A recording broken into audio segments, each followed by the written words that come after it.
नमस्कार दोस्तों, आज हम बात करेंगे मध्य पूर्व की एक ऐसी खबर पर जिसने पूरी दुनिया का ध्यान खींचा है।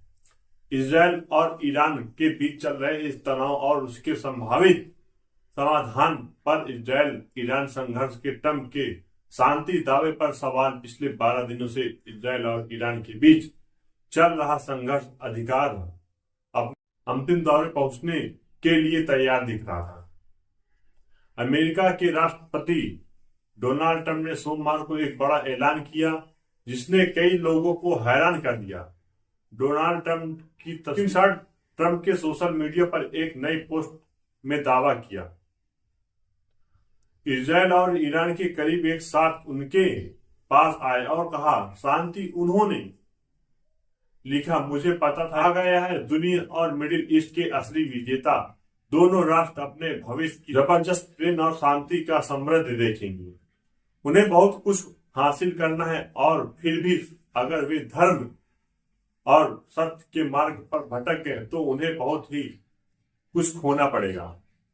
इजरायल और ईरान के मुताबिक असीमित और ईरान के मुस्तकाबिल असीमित है और यह महान वादों से भरा हुआ है। ईश्वर आए दोनों को आशीर्वाद दे। ईश्वर ईरान को आशीर्वाद देकर दे। ईश्वर मिडिल ईस्ट को आशीर्वाद दे। ईश्वर अमेरिका को आशीर्वाद दी और पूरे मिडिल ईस्ट को खत्म कर सकती थी, बताया। लेकिन साथ ही वह भी कहा कि ऐसा नहीं हुआ और कभी उन्होंने इजरायल और ईरान की सहन शक्ति, साहस और बुद्धिमत्ता की तारीफ की। ईरान की विदेश मंत्री की तस्वीर रॉयटर्स की ट्रंप के इस दावे पर तुरंत सवाल उठने लगे कि ईरान की विदेश मंत्री अब्बास अराघानी ने अमेरिका के राष्ट्रपति डोनाल्ड ट्रंप के सीज फायर के दावे का खंडन किया है। ट्रंप के ऐलान के कुछ घंटों बाद जारी एक बयान के आधार सचिव के साफ किया कि ऐसा कोई समझौता नहीं। उन्होंने सोशल मीडिया पोस्ट पे लिखा जैसे कि ईरान के बार बार साफ किया है, इजरायल ने ईरान पर जंग शुरू अभी तक किसी की भी युद्ध विराम या सैन्य अभियानों का खत्म करने का कोई समझौता नहीं हुआ है।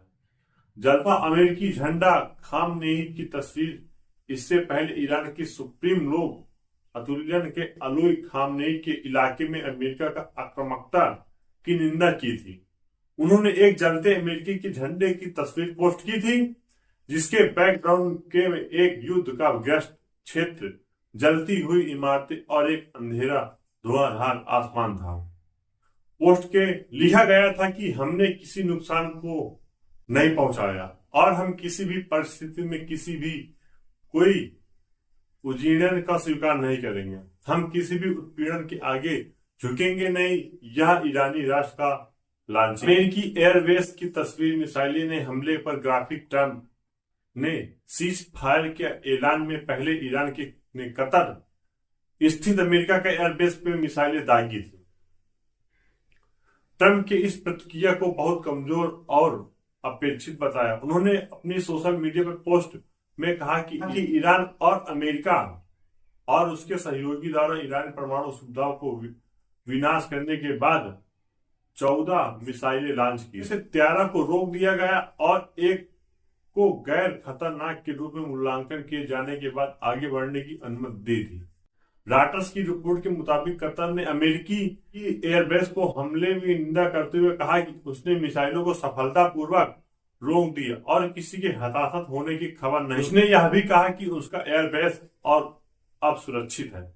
संयुक्त अरब अमीरत, बहरीन और कुवैत में अपने एयरबेस को बंद किया। युद्ध खत्म हुआ। इस ईरान इजरायल के बीच लागू हुआ सीज फायर। डोनाल्ड ट्रंप की रणनीति लाई आशा। यह एक दिलचस्प बात की कि ट्रंप ने सीज फायर का दावा किया जबकि ईरान इसे सिरे से नकार दिया। क्या यह वाकई ट्रंप की कूटनीति का कमाल था या फिर सिर्फ एक राजनीति बयानबाजी का एक वक्त ही बताया गया? लेकिन एक बात तो साफ है कि मध्य पूर्व की शांति में उम्मीद अभी भी एक लंबी और जटिल राह है। जय हिंद, जय भारत।